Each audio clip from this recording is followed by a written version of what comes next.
Greetings, everybody. Welcome to Flywheel, your number one source for everything Frax, DeFi, and everything in between. If you want to know what's going on in the world on chain, well, you've come to the right place. This is DeFi Dave, here with capital K, and we're here to help you harness the power of the Flywheel and talk about a protocol that has the Flywheel down pat. We had on Prisma Finance, their very own Richard, head of developer relations, and we get into everything from how the protocol works, what exactly redemptions are, how the token accrues value, their tokenomics model, and how they were able to find so much success in a certain time and place. We get into it all. Kit, thoughts on this one?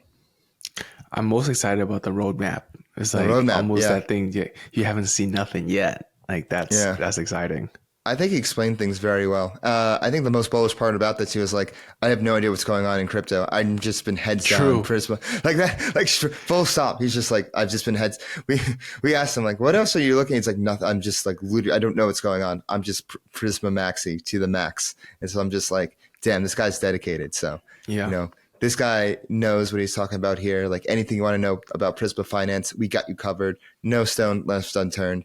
But before we get this one started, make sure you go ahead and subscribe to our YouTube right now. Hit that bell button to get all the notifications for Flywheel on your feed. Make sure you leave us a comment. Let us know what you think. Give us a like. Make sure you go ahead and to our website, flywheeldefi.com. Subscribe to our newsletter, Alpha, every day of the week. Make sure you follow us on our social medias at Flywheel DeFi on Twitter, TikTok, and Telegram. And you can follow yours truly, me, on Twitter at DeFiDave22. And me at 0xcapital_K. And let's get the flywheel spinning.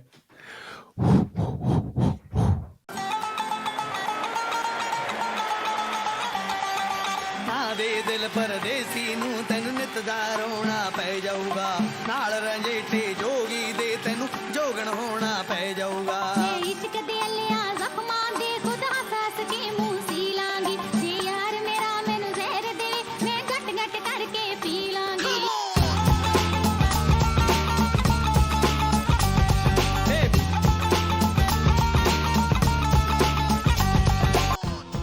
Do you hold ETH but don't know what to do with it? Want to earn those juicy liquid staking derivative yields but don't know where to start? Well, Frax ETH is there for you. Frax ETH is Frax's native LSD solution, allowing you to earn boosted yields in multiple ways on your ETH. If you want to get started, go to app.frax.finance and turn your ETH into Frax ETH today. Welcome back to Flywheel, everyone. I'm your host, DeFi Dave. I'm here with capital K, as always, and this time around we have on Richard from Prisma Finance. He's the head of developer relations, and he's going to come on to tell us what they're cooking at Prisma Finance. We at Flywheel have been fans of Prisma for a while.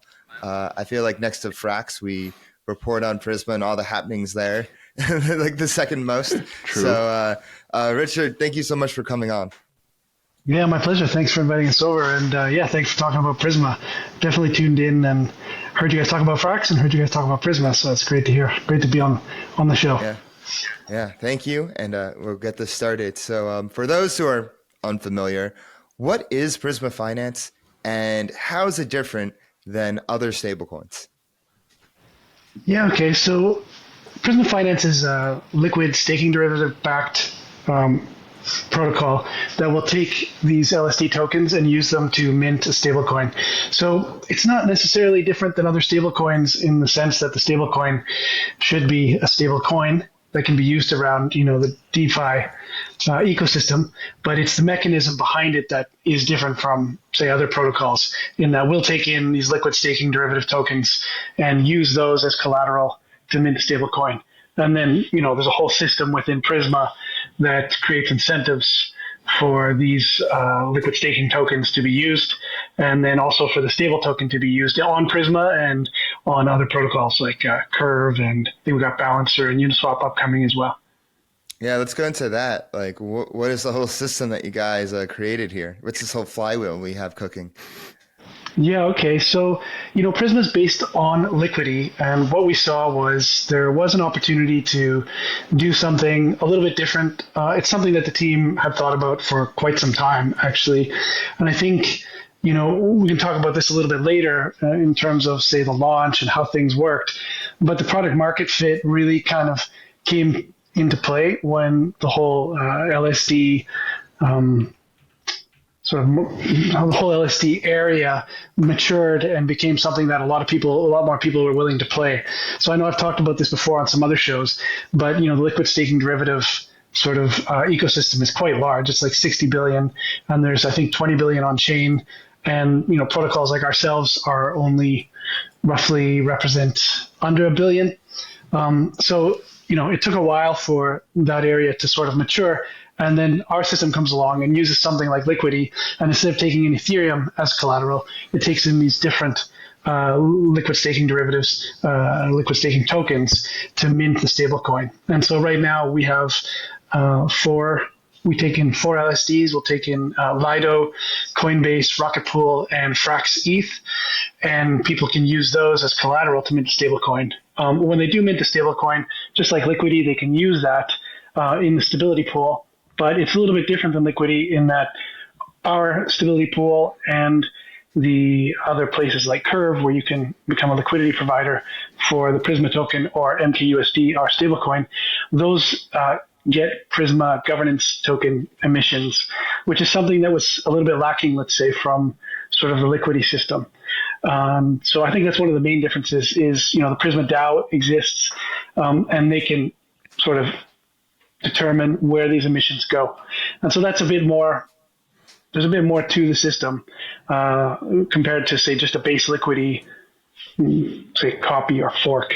And so that's sort of the main difference here is one of the main differences is that DAO and being able to, send emissions to different emission receivers, as we call them. And so, Kit, what are you thinking right now?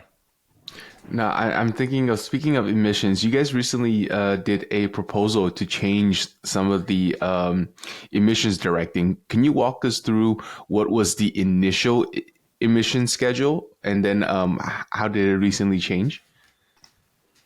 Okay, which proposal are you referring to? Sorry, I'm not. Oh, I'm talking about the one where you guys switched the emissions going into the smkUSD stable pairs, and then you kind of redirected it to like a different pair. Okay. Basically, what we do is it's a bit like Curve gauge votes. So, yeah, people can propose in the DAO to create a new emission receiver, we call them, rather than calling them gauges. So I'm not sure if that's what you're referring to. So we did add some. Yeah. So that's basically been added on from the start.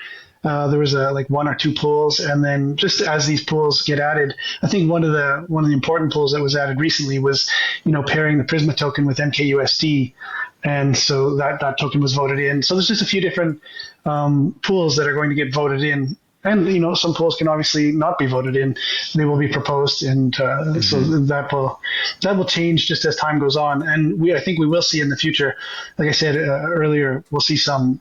Rather than just be curve pools, we'll see some balancer, we'll see some Uniswap, or there could be some other types of emission receivers. One of the things that we've just proposed, I was going to talk about it a little bit later, but this smkUSD, it's on the governance forum, it's still being sort of finalized, the code. That's tokenized deposit into the stability pool. And so what that does is, right now, if you deposit your mkUSD into the stability pool, it's a bit of a dead end, I mean, you get emissions, you get the liquidations, but you can't really do anything with that deposit. smkUSD would be sort of a tokenized version of that. And that's another thing that could be voted in as an emission receiver as well. So that's not a curve pool. It's not a DEX pool. It's another thing on Prisma that could be voted in. And so those types of things can happen as well. So I think you'll see that as things mature a little bit, as we talk to other protocols and, find some synergies. So the stability pool, this is a core part of Liquidity and their structure. It's a core part of Prisma and its structure. Can we go exactly like what that is for people that are unfamiliar with it and how it plays in the stability of the whole protocol? No pun intended.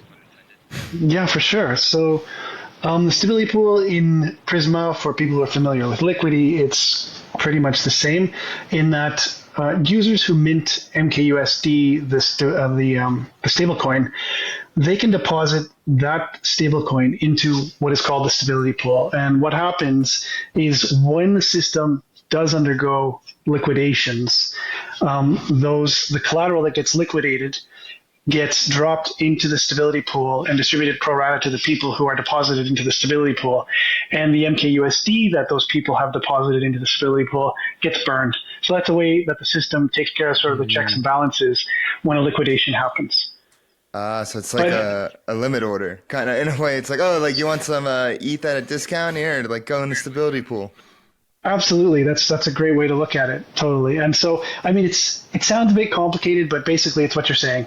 You can deposit in there, and you will get these liquidations when they happen. Since since Prisma has launched, the market's been, I don't know, pretty much up only, which is great. Mm-hmm. So there hasn't been much action in terms of liquidations. And so when you are deposited into the stability pool, there's sort of also, you do get the emissions as an APR there as well.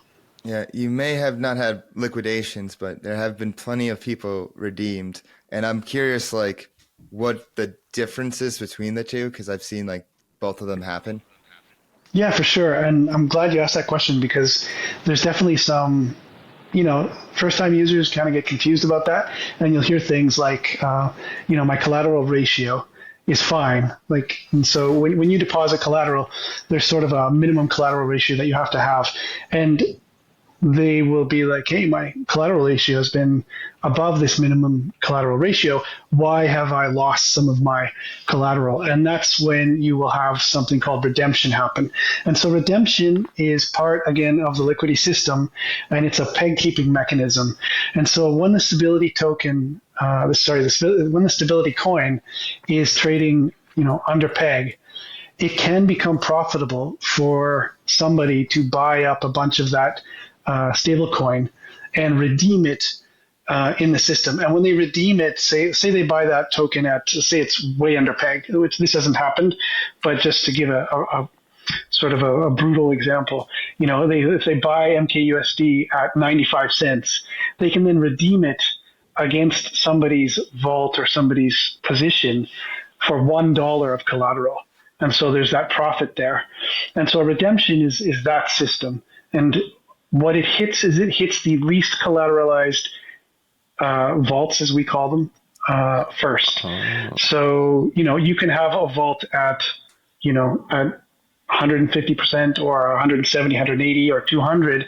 If that's the first vault in line, if everybody else has a higher collateral ratio than that one, and the peg drops, they can be redeemed against. So for sure, there was some growing pains there early on.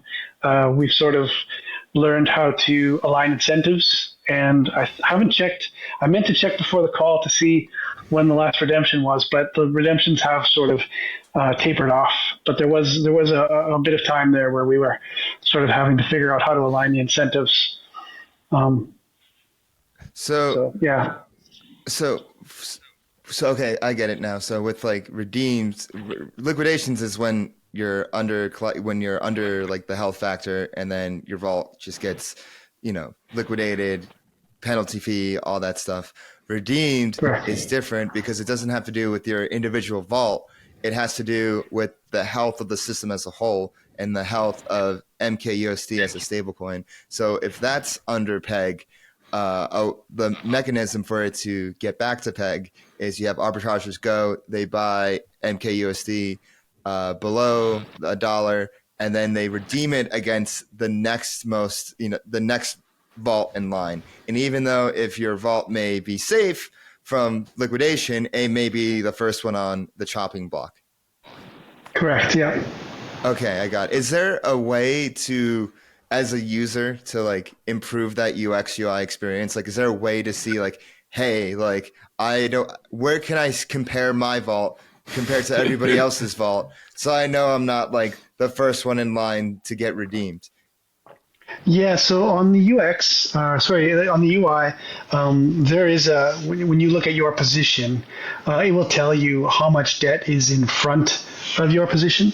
So, and what position you are in terms of numbers in line. Just calling this up on the screen right now just to see exactly how we called it here. So, yeah, it'll basically tell you your position in line. So it'll say, your vault is number 104 of 256 or something like this. And it'll say, there's 80 million of debt in front of you. And so that's a pretty safe position. So that's baked right into the UI when you have a position. Okay. So when you open a vault, yeah. Got Okay, it. so that's Got it it. in it. Okay. And Yeah. Actually, what oracles do you use when determining this? Do you use like, I guess, like the curve pool? Are there like other things you use? Yeah, so all of this uses everything except for Frax uses Chainlink, and Frax is using their solution. And so we basically, at the moment, so we have this risk team that we work with, and they're working on, evaluating sort of different oracles and different setups that we should use. And so that's basically at the moment been Chainlink or nothing. We are looking at talking to other Oracle teams to try to learn what their solutions are like, but for the moment, that's the way it is. Got it. Oh, Kit, you were gonna ask something?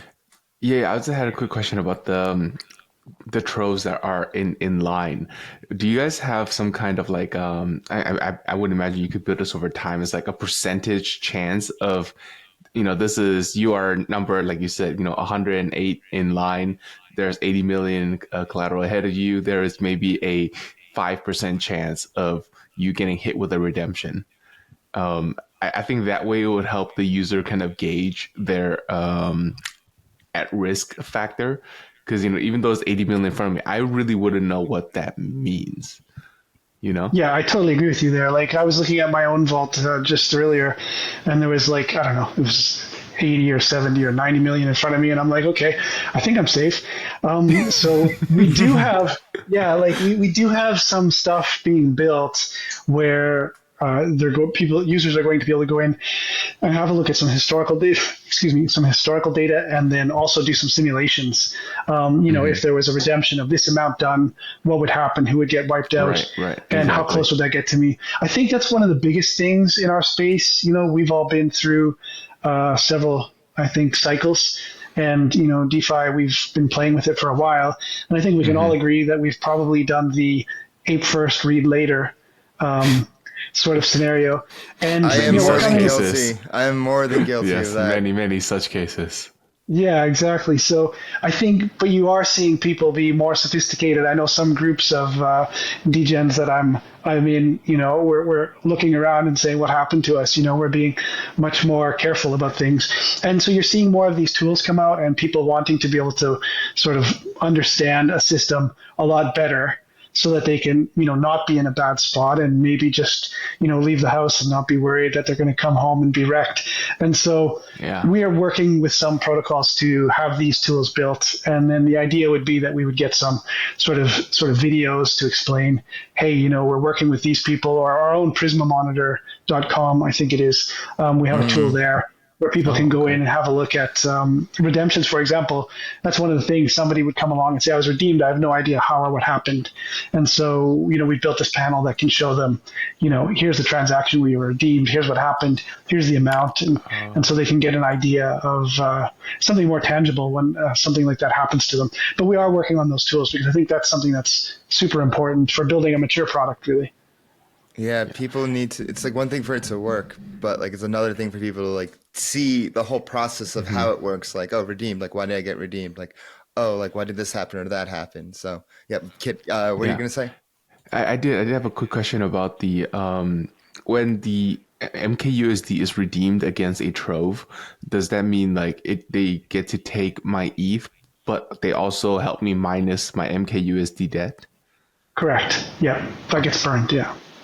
Got it. Okay. I just wanted to make sure because I was imagining a case where I kept getting redeemed and then I started off being totally over collateralized, but then I basically crossed the threshold from being redeemed against. But if they burn my MKUSD for me, and just like the liquidity model. Yeah. It's exactly like the liquidity model. Yeah. Got it. Okay.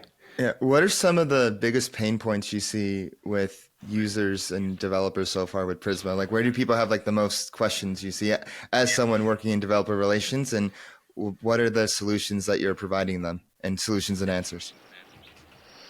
Definitely early on, it was the redemption thing because people were, unfortunately, people didn't maybe read the documents and they didn't understand the difference between, liquidations and redemptions. So that's why your question there was actually like perfect, because anyone watching the show hopefully will be able to now understand the difference between the two. So that was certainly something that we were having to talk a lot about with people. I think other simple things like, the fee, the liquidation fee that is reserved, the system keeps a 200 MKUSD liquidation fee. So if you're liquidated, that covers the gas costs. Some people don't understand exactly where that goes. But I think, that's basically been the biggest pain point. Since then, yeah, there hasn't been like anything concrete in terms of, there's this one specific area. Yeah. Oh, that's good. Yeah. I mean, there is definitely sort of, understanding your list in the line of throws to, but again, this comes back to redemptions. Like, where am I and how is this dangerous? So I think, we're going to see more concerns when, if we do get a little sell-off at some point, you're going to see some people, you're going to get those people who maybe haven't experienced gas wars and stuff like that. Yeah. Yeah. Sell-off. Do not say such things on this show. Redeems just sound, yeah. Redeems just sound like a game of musical chairs, and some people are like playing closer to the edge than others, or running around the circle faster than others. And then when the music stops and the arbitrager comes and you don't have a seat, well, sorry. There goes your MKUSD. There goes your collateral. Whoops. Yeah, that's a good way to put it. Yeah. I made that for people to make a clip. I made a guy. Anyways. Anyways. Okay, what are you gonna say? I just wanted to switch the topic over to understanding a bit more about the your guys's lock drop, or I'm not quite sure what terminology you guys use for the locked emissions. What was the motivation behind that, and what other case studies did you study beforehand, and did the number of people locking / redeeming kind of play out to what you guys had modeled internally? So we didn't actually. I saw you guys talking about the lock drop thing. I think it was it just yesterday? Maybe you guys mentioned the term, and we didn't call it that internally. I don't know really if we had an actual term. I think Crypto Investor came up with that term. Yeah. Yeah. Okay. So, there wasn't. I mean, we didn't have a lot of modeling done for that, because I think at the start, with respect to the liquid lockers and things like that, we weren't really sure how many teams or projects would get on board with that. I know there were a few groups that were interested and talking to us from quite a ways out. And then, they ended up developing something else or working on something else. And so in the end, we've got sort of Yearn and Convex doing what they're doing. And so it was a bit difficult, because coming back to your question about users understanding things, that's not necessarily, that was an event, I suppose. And that event was confusing for users, I think. How do I claim? Do I claim to who? What are they going to offer? Is it going to get pegged 1-to-1? Are there going to be incentives to make, CVX Prisma sort of go on par with each other? Things like that. I think that was a difficult time for users to figure out exactly what was the smartest play to do there. Do you just sort of take everything in CVX Prisma and then, deposit that into the pool against some Prisma, or do you go in one-sided? So that was something that happened there. So we didn't have a lot of models around that. I think the big thing was it was a great way to bootstrap the DAO. I think that's one of the things that we were really looking at, was how do you create something where, if you think about it, the airdrop that happened, sort of the two airdrops, that was something where you had the airdrop from the Curve vote. You've got a lot of supposedly, sophisticated or experienced DeFi players in that airdrop, and you're trying to encourage them to join the DAO and to make the decisions. And we have seen a lot of that for sure. Definitely, there's not a lot of chat in the governance channel of our Discord, but I'm always impressed by the amount of thought and the ideas that are put there by the people who are super sticky in the DAO and the governance part of our Discord. So I think that was really the biggest thing is you want to, Liquidity didn't have a DAO. And so when it launched, that sort of didn't exist. And so that's one of the things. It's like, how do you bootstrap a DAO and make sure that there's a community there that's sufficiently decentralized with different interests? Yep. All those different parties that come into a DAO. Yeah. Yeah. Yeah. So what is it like been like launching both a protocol and a DAO at the same time, bootstrapping both at the same time? Because there's like a lot of different moving pieces. One, you have, the protocol, which is really technical, and you have a lot of stuff going on, making sure everything's smooth. And the other is DAO with governance and all these, like you said, different interests like coming on board. Like what kind of people have you seen in your community? I'm sure you see a lot of crossover from like Convex, Frax, Curve, like that whole ecosystem. What are your thoughts?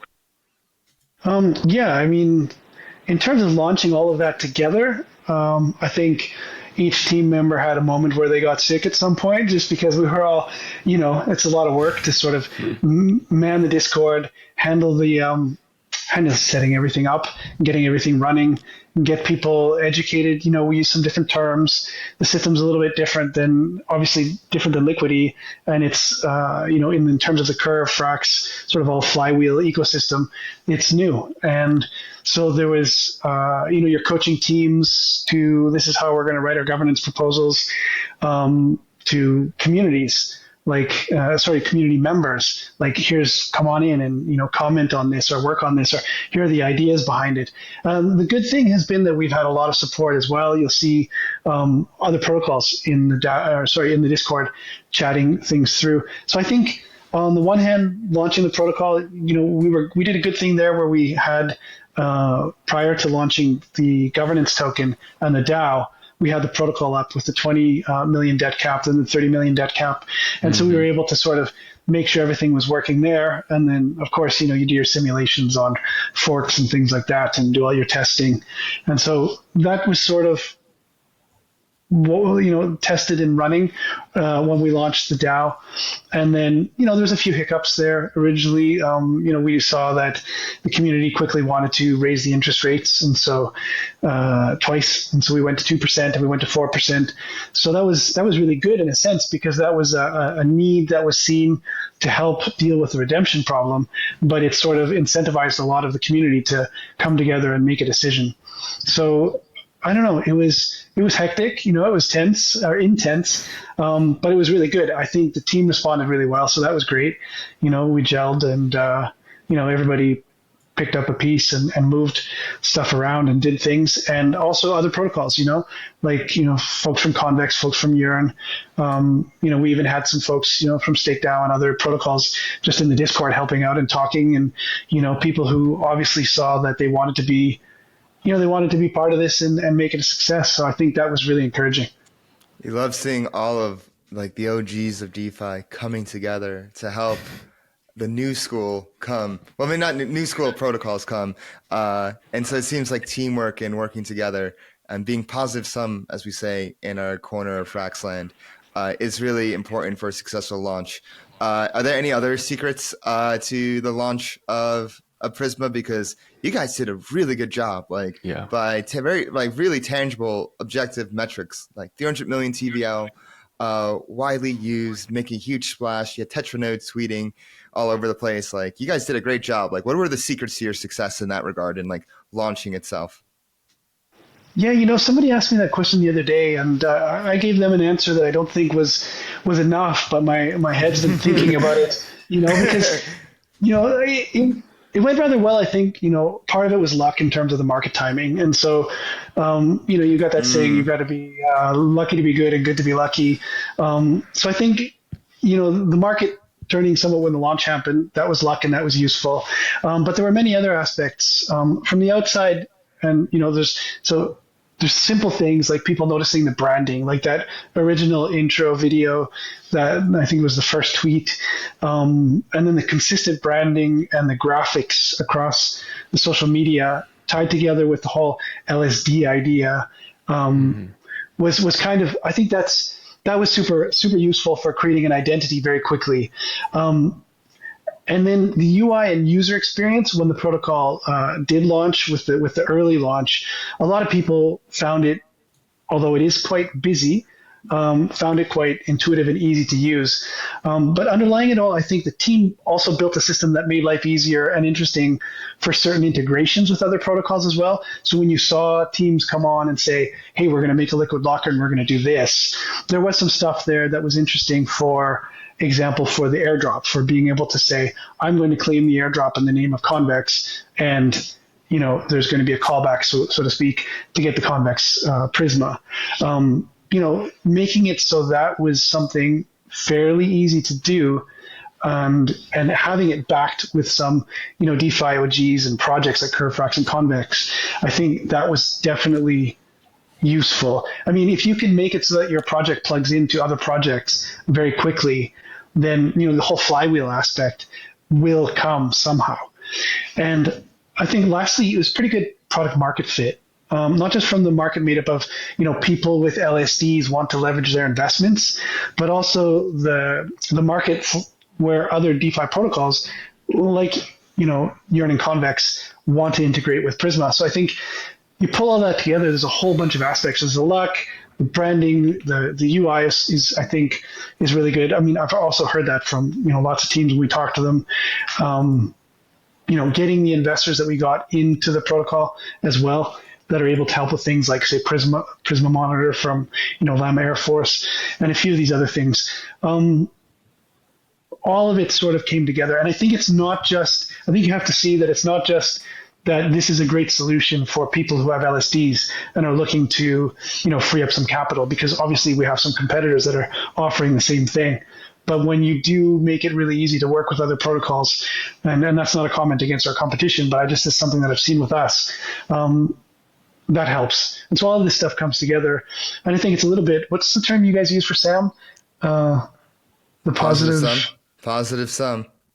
Yeah, the positive sum thing. Like, I definitely saw that. I remember, like, a long time ago, seeing Sam, in the early algorithmic stablecoin or basis cash stuff, and he'd talk about Frax and he'd talk about those systems too. And he was there playing the game. And I think that's part of it, So you end up with all these protocols sort of working together, and the OGs working together, because they know this is something that is going to be useful for protocols and people. And so I think that also helps a lot. It makes it very downhill.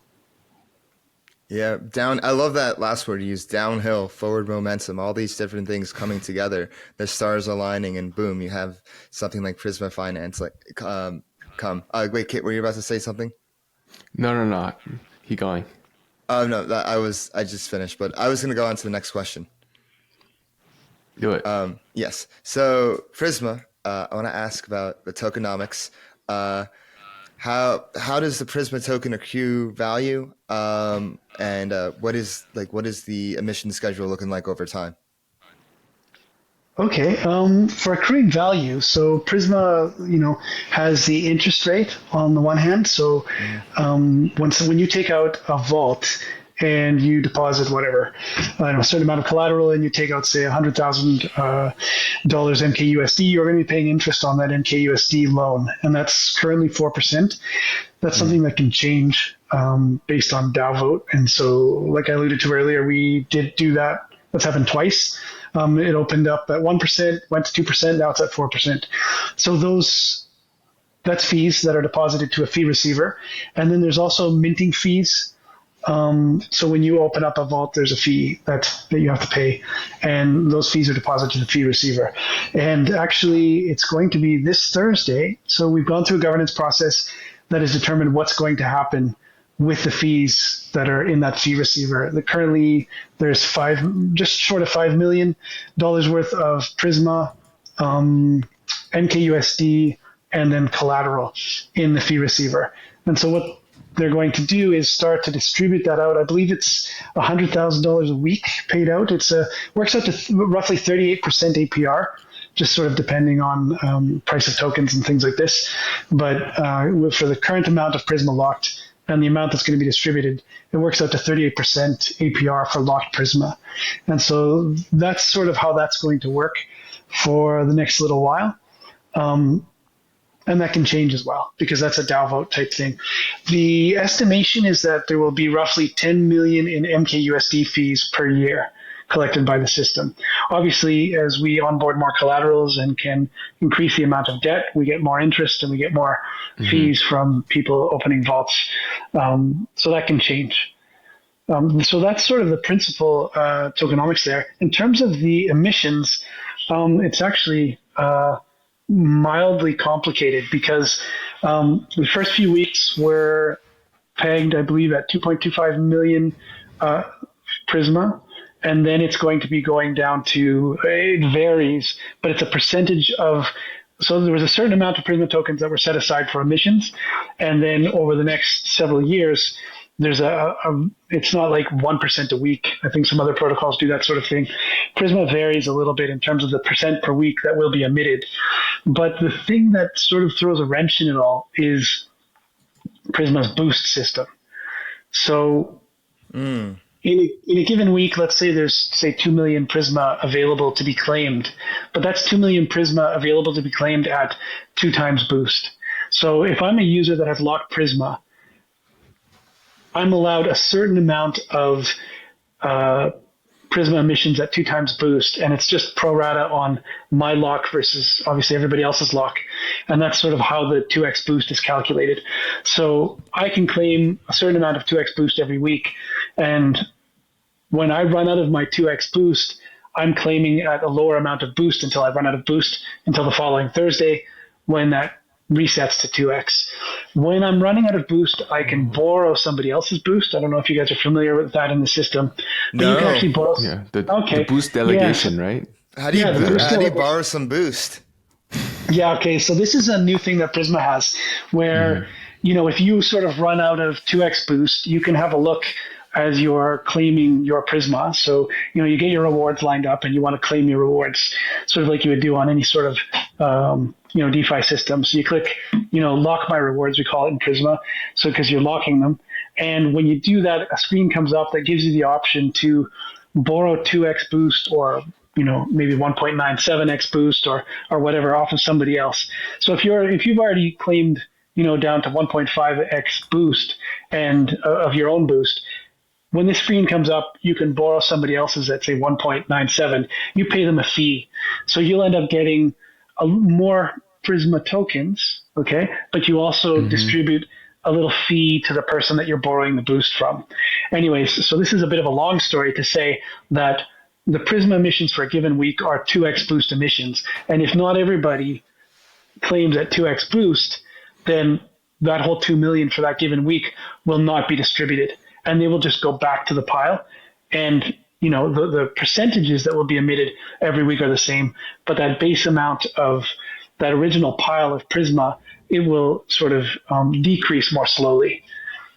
Oh, so yeah. If no one claims it, what do you mean? Like, no one claims the boost? So, or no one, yeah. No, so basically the 2 million is if everybody claimed at 2x. But not everybody's going to claim at 2x because it's just not possible given the system. And so that stuff is going to be sort of shunted back into the pile of available emissions. And so in a sense, it will increase the life of emissions, but also, every week will be higher than it would have been had those 2 million come out. Got it. Okay. Got it. It's a bit difficult to sort of explain, but basically, so you can't really write a sort of a deterministic amount. You can't say, well, this week it's going to be this much, next week it's going to be that much, because the little pile that it's basing those, say, 1% off of could be higher than what was predicted. Understood. Can I actually backtrack to the revenue question a bit? And you mentioned 10 mil kind of coming into the protocol. What percent of that 10 mil goes to the token holders, and what percent goes towards like the protocol's treasury, for example? Okay, so that was actually just in the governance proposal. And so it's not necessarily going to be going to the treasury. So what they've done is they've said in the proposal, they said any LST fees will be sold for MKUSD, and then up to 100K MKUSD will be distributed weekly. So that's what we talked about earlier. And then And then apart from that, another 25,000 MKUSD will be paired with $25,000 worth of Prisma, because there's Prisma from the penalties in the fee receiver. That will be paired up and added as sort of protocol on liquidity in the MKUSD Prisma pool. And then, so there will be sort of other Prisma, there's going to be some Prisma remaining in the system and MKUSD. So there's a bit of a buffer there to sort of, that will be spread out over time. And, the governance can obviously come in and change that 100K USD to more if they wanted to. And the protocol on liquidity, that can be changed as well. Got it. Okay, so correct me if I'm wrong. Said differently, a portion of the revenue is going to go towards distributing to the users, and then a portion of it will go into this Prisma / MKUSD LP pair for protocol on liquidity. And right now, the split is 100K to all the Prisma lockers and 25K to be deployed into, or rather 50K, because 25 MKUSD and then 25 for the Prisma. So that's kind of the split right now. Correct. Well, that's the split. Yeah, actually, that's been voted in, and that's going to be live on Thursday. Yep. Oh, Thursday. Oh, yeah. So this will be, by the time this is released, it will be live. Oh, excellent. Yeah. So, and the other thing that I forgot to mention there is, of course, bribes. And so, Convex has the Vodium bribes, and then redacted Hidden Hand has just native V Prisma bribes. So there's also that in terms of, say, revenue for the token. So there's also vote incentives like that. Yeah. Gotcha. Another boost. And that is independent of the boost delegation, right? So as a VE, as a Prisma locker, you get, frankly, a lot of value accrual to your token just outside of earning direct revenue from the protocol itself, right? You get the boost delegations, and then you get this bribing / voting incentive as well. Did you ever calculate what the APR is on that? On the bribes, no, that's something I have on my list right now. It's only been, I think, 2 weeks that we've had bribes. And so, but definitely it's something that has to be looked at and calculated. Just basically, it's something that we have to publicize, and it's something we're going to have to go around and show people as well. So, yeah, I'm really curious to see what that is as well. Could add like much more of a boost. Yeah. So for the roadmap of 2024 for Prisma, what do you have in your plans? It sounds like from so far, you plan on adding more LSDs as collateral. Is there anything else you have in store? Can you drop any names of LSDs that could be added, or anything else that could be relevant to this question? I can't really drop any names just because we're still doing sort of due diligence on some things like that. I think 2024, the biggest thing we're going to see is obviously this smkUSD. I think there needs to be a lot of conversation around that, because I'm not sure people might understand how important that could be. Because if you ever deposited into the stability pool and Liquidity, it was sort of like, you were in there and you were just hoping for liquidations to happen. Correct. Which is sort of like, goes against what you really want. You want number to go up, but there you're sort of hoping for number to go down. So here you can be in there and you can help, stabilize or help, solidify the protocol, but then you can go off somewhere else and do other things with it. So I think that's one of the big things that we want to work on, is getting that running, and then having that being used elsewhere in some other protocols. And so we are talking to folks about that. I think that's one of the things, that's sort of the biggest thing right now, I think. And then onboarding other collaterals, absolutely. Looking at L2s and other possibilities in that regard. Yeah. So, there's not much that we can say there right now. It's sort of, there's, that requires a little bit of creative development as well as conversations. But, that stuff is happening. And I think really wrappers, like emission receivers in other places, is something that's really interesting to look at.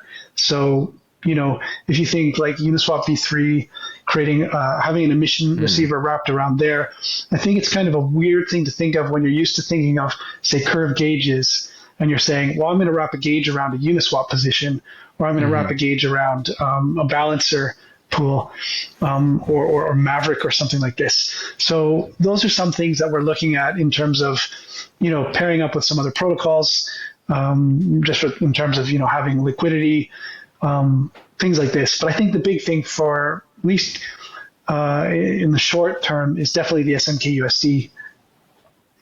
Got it. Yeah. So Frax actually also has like a wrapper around like Uni v3 gauges or Uni v2 gauges already. So it's definitely familiar with that. But one thing you said that I want to double click on is that the smkUSD and how people would get more utility out of it now rather than just putting a stinky limit order and hopefully it hits. Like is in my mind, I always feel that sometimes DeFi just goes too far and does too much. And maybe the stability pool should just be that. Like it should be a stable pool that you come in here for that purpose. And it's also for the protocol's health as well. Because I would imagine if somebody tried leveraging up smkUSD and then that smkUSD somehow gets blown up, then the stability pool is obviously impacted. And there's like a massive trickle down domino effect. So I wanted to hear how you guys are kind of thinking about that and what kind of use cases do you see for smkUSD?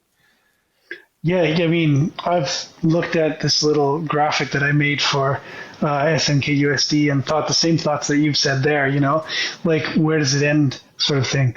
But at the same time, I sort of felt the frustration of just this stable coin exists almost purely to be in the stability pool, which is sort of, I mean, it's interesting if you think of it in terms of, say, investing. You've created a protocol that has the ability to create some value, and it's okay if that stable token isn't widely used outside of the system. But I think this enables the system to go outside of sort of that sort of closed environment. And so that's sort of why I think it's a little bit important. It almost goes back to that first question where you said, how are we different than other stablecoins? Sorry, I just had a cough there. Yeah, in terms of, so, you do have these other projects that are based on Liquidity where the stablecoin could end up sort of locked in the system, or other stablecoins that don't get widely used because, you can do stuff with USDC or USDT or Frax, So here I see where if we can do this, you've got smkUSD will have yield, so you can go to a place like Pendle, or you can go to some other protocols like this and use it as a collateral in a system, sort of in the spirit of Alchemix, where this is a token that will accrue value, and so you can use it as a collateral that is growing, similar to the LSDs that are deposited into Prisma, sort of paying themselves off. I mean, it's a slow rate of payoff, but something is happening there.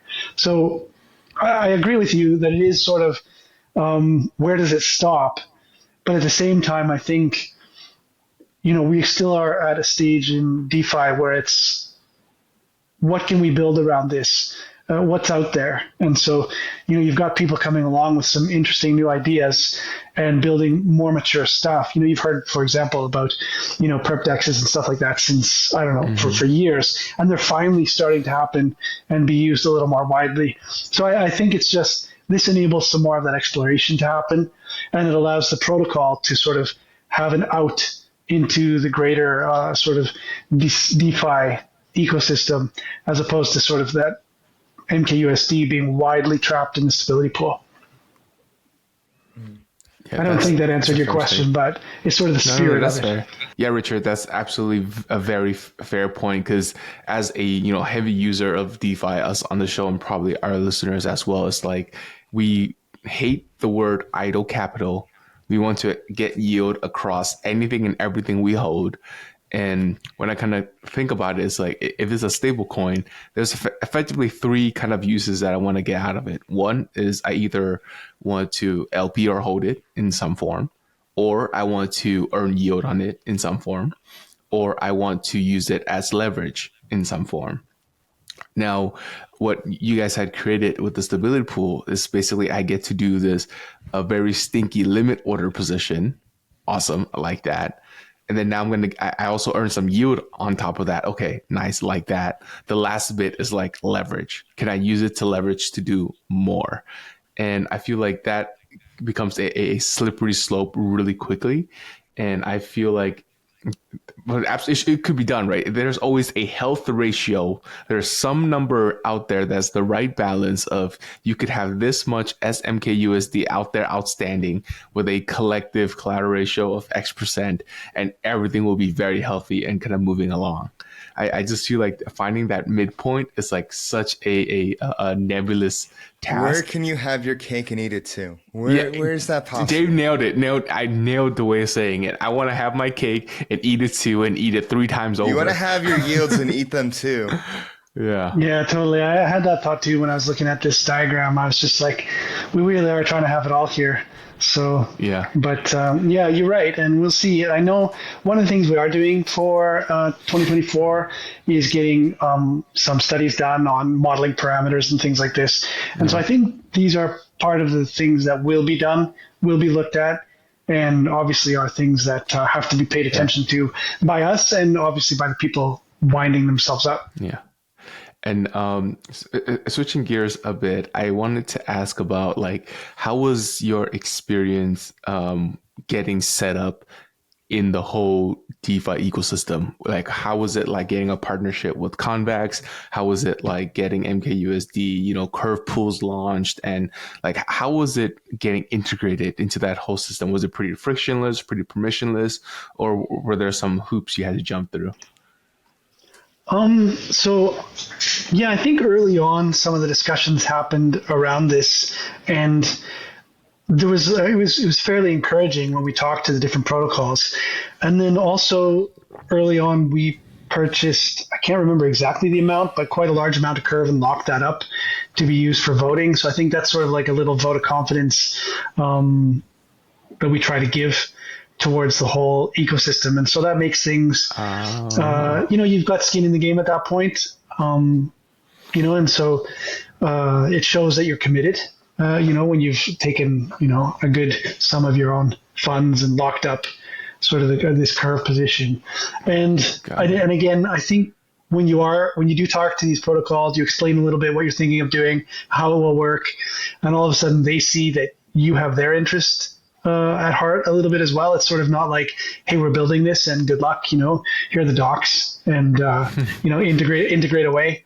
There's more back and forth, like, okay, you guys would prefer if we did it like this or we did it like that, so I think that made things easier. So it wasn't super difficult. I mean, there's a lot of discussion and there's a lot of sort of, squinting when they look at you, so to speak, or at least it feels that way. And, you have code, you have branding, you have a deck and things that make sense.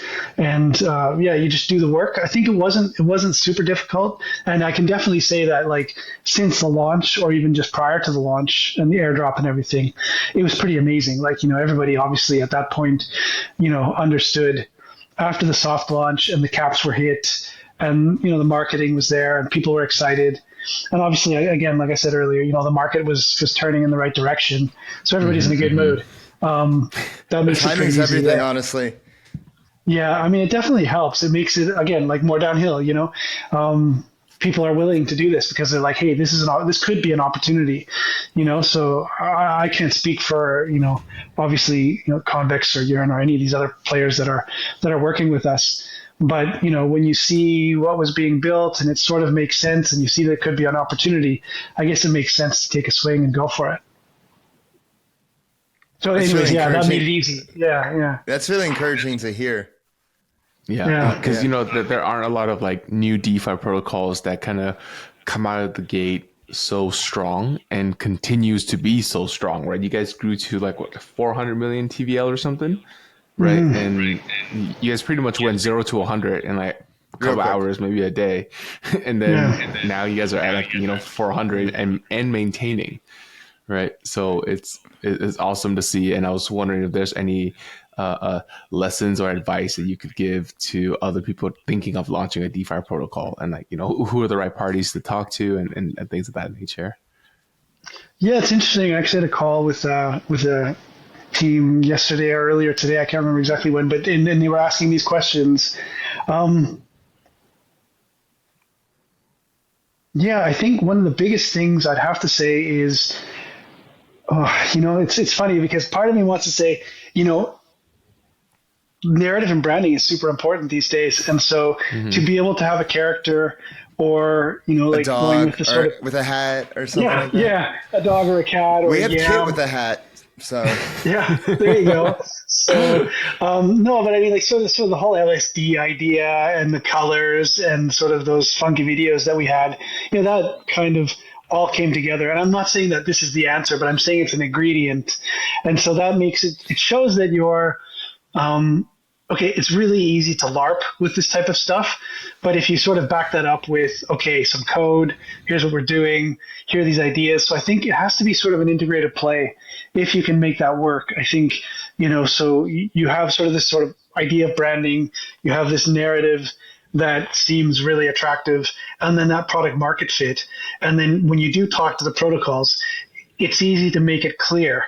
And so I think, if you are launching something, you have to be really open to listening and working with them. I think that's pretty important. Make it downhill for everybody. Really is the thing to do, and it takes a lot of work. And you're going to bend over backwards. You're going to grind. You're going to be 24/7. And I think that's really it. I think, yeah, and also get lucky. So yeah. yeah, and then maybe now. Sorry, go ahead. Oh, you go. I was going to say, I was going to say maybe now's that time, where, we're seeing that, the FOMC meeting, they're sort of hinting at, hey, let's go risk on for a little while. And so maybe now's a good time. Is it the pivot? Is now the pivot indeed? Yeah, who knows? And then who knows if when the pivot happens that we're going to get one of these market tanks for a while. So, maybe you have a window right now to make something happen. Certainly there's a lot of happy people in the market. So it's a good moment. What I really like and respect about you guys and what you guys have done and what you guys built is how you guys have used existing systems to advance your own. Like, you guys basically use the framework of liquidity. You guys use the incentive power and flywheel of Frax curve convex. You guys have worked with, like you said, Yearn and Stake. All these different elements coming together to do this like one tweak. This one little tweak from like, instead of just like ETH in a liquidity fork or liquidity, it's LSD, and it's like different variation of a liquidity fork. And then boom, you have this massive success along, as you said, with that downhill momentum of the time and place of the market, of the partners that you had, of getting the users together. And like all these different things came together, like the perfect storm, and boom, you have a Prisma come out of it. Yeah, I mean, you're totally right there. And I think the other thing too is that, when you said like, okay, it's just a little bit of a difference. It's ETH instead of, it's LSDs instead of ETH. The one thing that we do look at is like, staked ETH isn't going away. And so, yeah, and it's only going to, I think, as it matures, and people get more educated and, more money comes on chain, these systems should grow. We should all be doing, we've talked with some of our competitors and we all agree, like, there's a huge amount of pie there for everybody, like when you look at whatever it is, 20 billion, sort of in terms of LSD tokens, we don't, our job isn't necessarily to make that 60 billion of staked ETH become, say 40 on chain in terms of LSDs. But that 20 that's there, why can't we make 10 of that be in these CDP protocols or these LSD CDP protocols? And I mean, that would be insane, thinking about it. But why not? And I think part of that is, and this is so part of the success is it almost feels like the LSD CDP thing is sort of inevitable. Like it has to happen because, like you said, when you have capital, you want to be able to free it up a little bit, and when you do free it up, you want to be able to do these things with it. And we're one of those players that can make that happen. And so I think that also helps. And so again, product market fit, which seems like such a low hanging piece of fruit to say. You got to have really good product market fit. Here it's there for sure. Yeah. I have one more question, and I think we're good to wrap up. And that is, and then it's our lightning round. But that is outside of Prisma. What other thing, not just in DeFi, but in all of crypto, are you excited about? Like, it could be in DeFi, could be outside of DeFi, could be anything. Like outside of Prisma, like what has you like, really going? Okay, that's an interesting question because it's a hard one to ask a bunch of people that have been heads down, eyes closed, working on a protocol. So,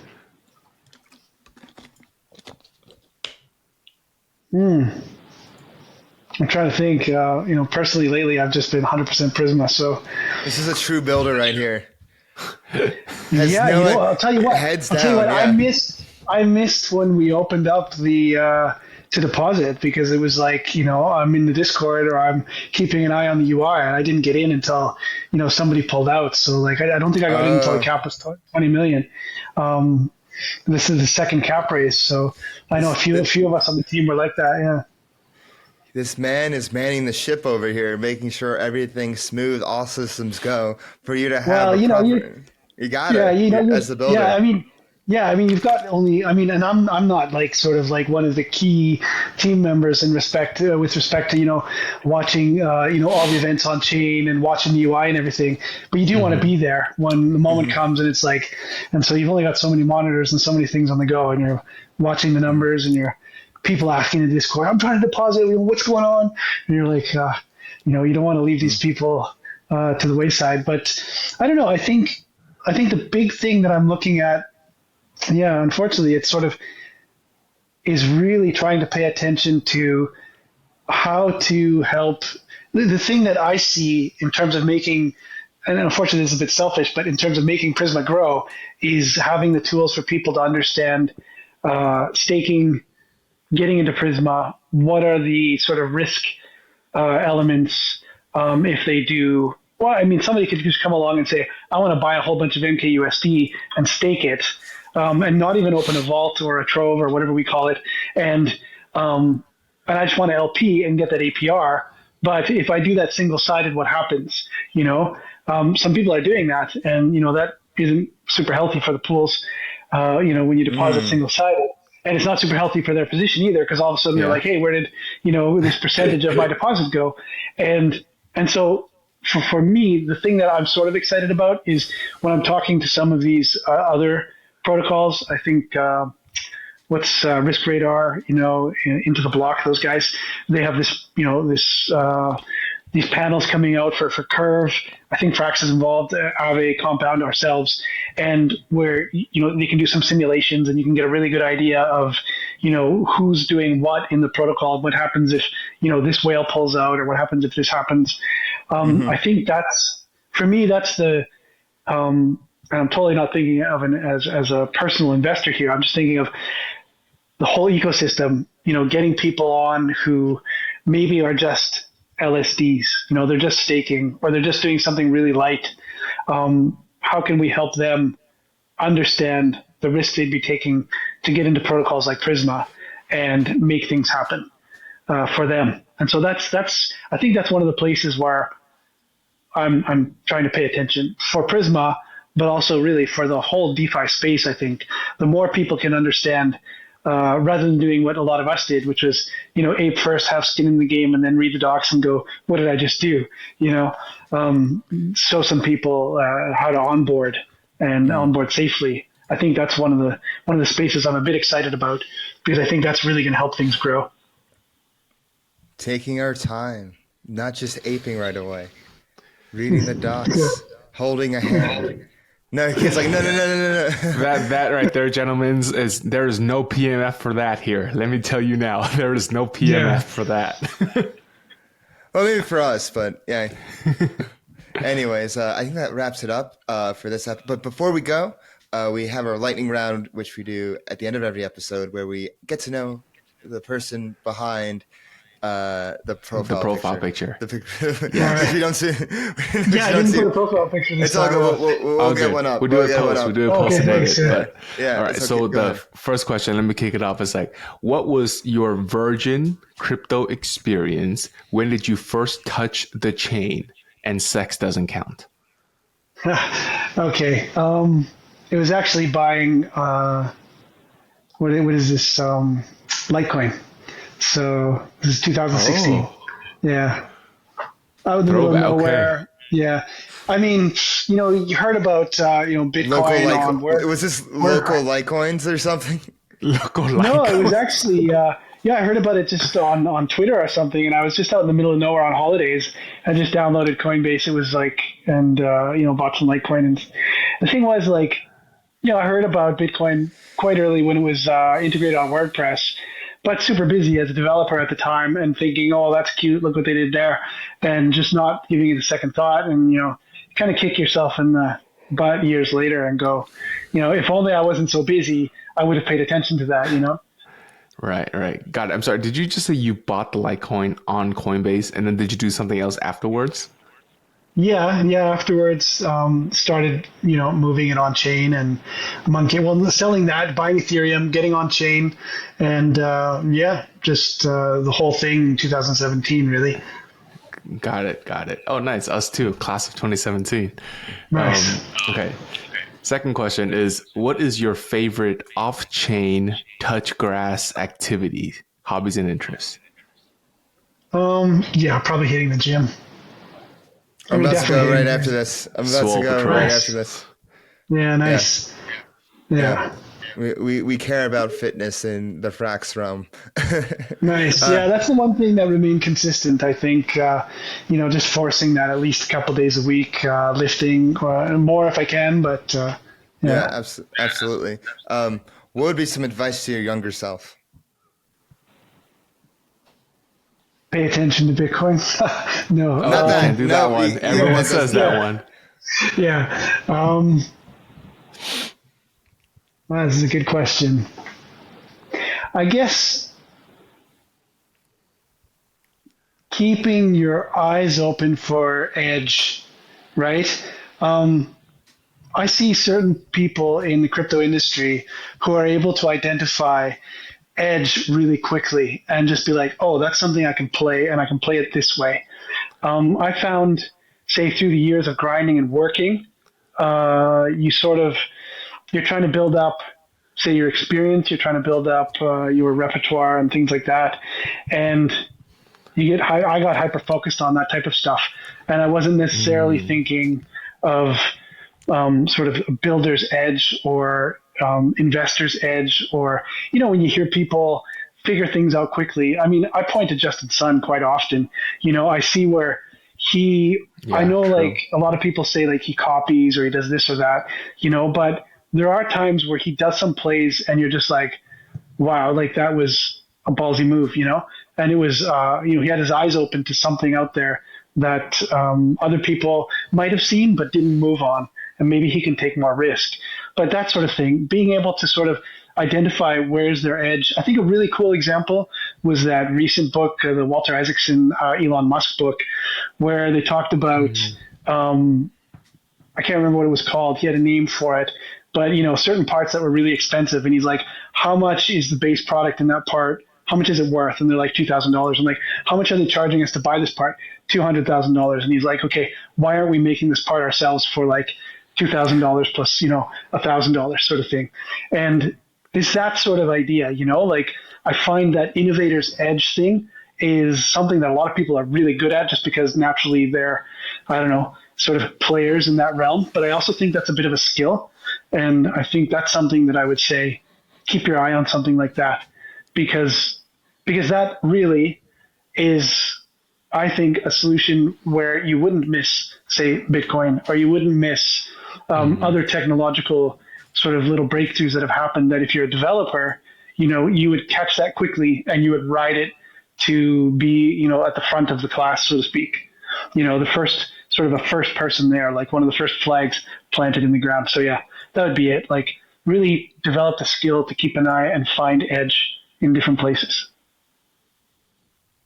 got it. Innovate, I Okay, guess. got it.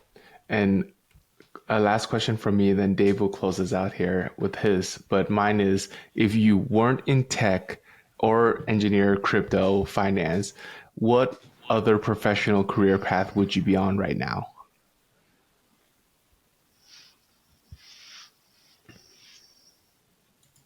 Interesting question. Part of me would say I think I would still be interested in business and finance, but I'm also sort of interested in law, which all sounds really boring. But yeah, Oh, yeah, I think the older you get, the more I circle back to that because, when I was younger, I was interested in that. But then, programming is creative and you can bloom, you can do lots of stuff. But yeah, it's an interesting world out there. And I think there's a lot of edge and there's a lot of neat things that can happen. And so I think it would be working in something where you're innovating at some edge, you think about self-driving cars. You think about some of this, solar-based energy where they've got panels in the sort of in subspace beaming energy back to Earth and things like that. I think if you're working in some area like that, something again on the edge of what can be done. The edge. Yeah, it's something that I'm just interested in for whatever reason. Yeah. cool. Nice. And then my final question is, who do you want to see on Flywheel next? Who would you recommend as a guest?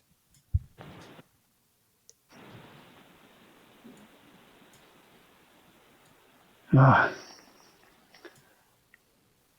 a tough one. I think you guys are having Sam soon, are you not? We're having a space with him. Right. Well, we've had it on Sam a few times, but Yeah. Yeah, I know. I just it's always exciting to see that. So Same. yeah. So geez, I don't know. Like it's just been heads down so much that it's hard to pick. That's so bullish. Yeah. Well, I don't know. I guess I would. I can't come up with a name for you there. Sorry. Because I do watch some shows. I do see a lot of people, and when I am interested in somebody, I just try to dig them up. What's been your favorite episode of Flywheel? I mean, the episode the other day where, so I was watching an episode just the other day where you covered a bit of Prisma. It was interesting to see the discussion happening, mostly because from my point of view, seeing you guys and seeing guys from other shows like Leviathan and things like this, it's interesting to see and hear what you guys are seeing from your side compared to what we're living with on our side. And so I think because that gives a really good window on what people are understanding and what people think is happening. And, oftentimes you kind of know what is happening. And so when something like that happens, you get a really good idea of, let's say, if I have to pop into a chat and say, hey, we're not communicating this correctly, or this needs to be, adjusted. So I've picked that out. I can't give you a concrete example right now of some things that you guys said previously, but I mean, you asked some questions today that, like, for example, the redemption liquidation thing, I can't remember, but that was confused at some point. I don't know if it was on one of your shows or if it was on Leviathan. And so I think that was an important thing. So it's just things like that I found were the things. So in terms of a whole show, I wasn't looking for, a whole show that I'd be a fan of, but I was sort of looking to see sort of what clues can I find where I can get something useful here. Right. Again, super selfish, I suppose, but yeah. No, your head's down building. As Kit said, bullish.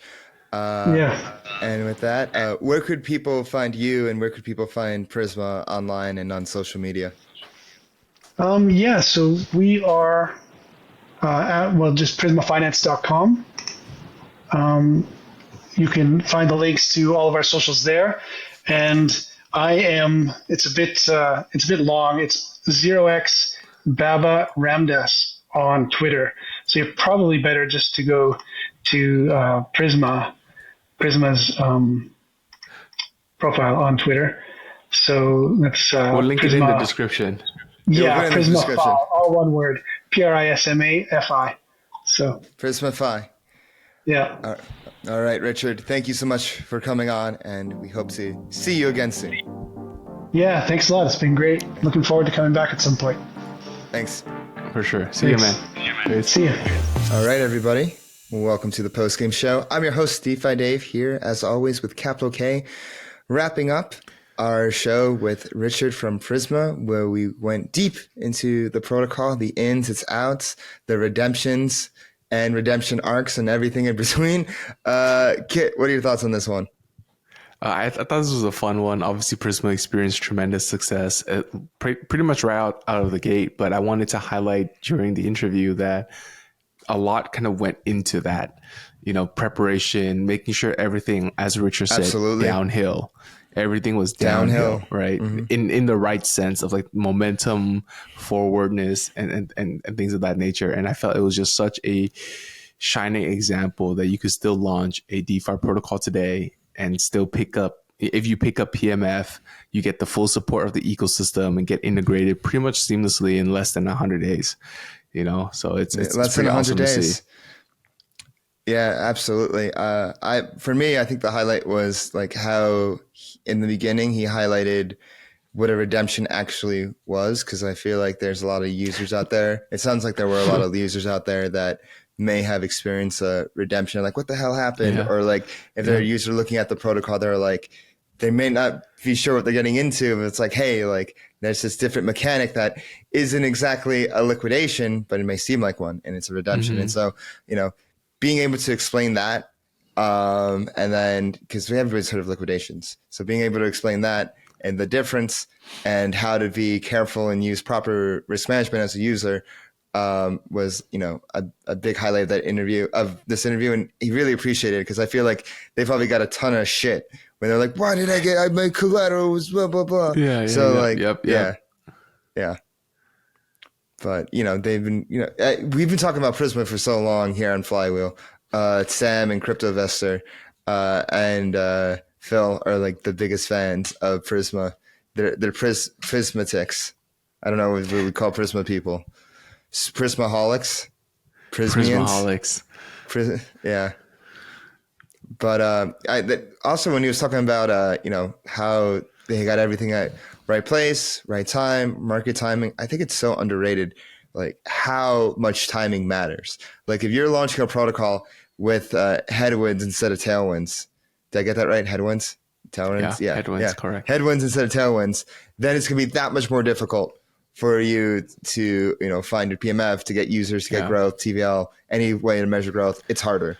But when they launched, it was a time when, ETH may just bottomed, and this current moment, it just went up from low, mid to late, high thousands. Now it's low 2000s and whatnot right now. So right timing on everything as well. Yeah, agree. And the product, right? Let's not to mention they chose a really just one little genre specific product, like Liquidity tried it with just ETH, then Vesta Finance tried it with multi-collateral. RIP. And who knew the math was just ETH, but liquid staking ETH. That was it. That was the product market fit. That's what people want to use. When people are earning yield, they want more yield. That's the name of the game. How many times can I make that yield number go up? Yeah, but also what you said I really like was having your cake and eat it too. That is so true of what every DeFi protocol wants, because they think that's what the user wants. And I just wanted to kind of, bring that up again and make sure we have a discussion around is it worth it? Maybe you don't want to eat the whole cake. Maybe you could just eat a portion of the cake. You can't have it all, or maybe you don't even want to have it all, right? What are the implications there? So I'm glad we had that discussion. Yeah, absolutely. And also when he was talking about their videos and branding, it reminds us of our branding we have here, and how that's so important when, creating a narrative, getting people excited, getting people to kind of attach their feelings to an image or a brand. Like, in Prisma and LSD, it just goes together so well. Yeah, 100%. Yeah. And so, we'll be excited to see their progress in the future. I am more than certain that CryptoVestor will be mentioning them on his Alpha Corner again. And if you want to catch his Alpha Corner or anything Flywheel related, make sure you go right now to our website, flywheeldefi.com. Subscribe right now. And to keep up with everything Flywheel, make sure you hit that bell button and subscribe right down there. Leave us a comment. Let us know what you think. Give us a like. Every little bit helps. Make sure you follow us on all our social media at Flywheel DeFi on Twitter, TikTok, and Telegram. Make sure you follow me on Twitter at DeFiDave22. And follow me at 0xcapital_K. And we'll see you next week.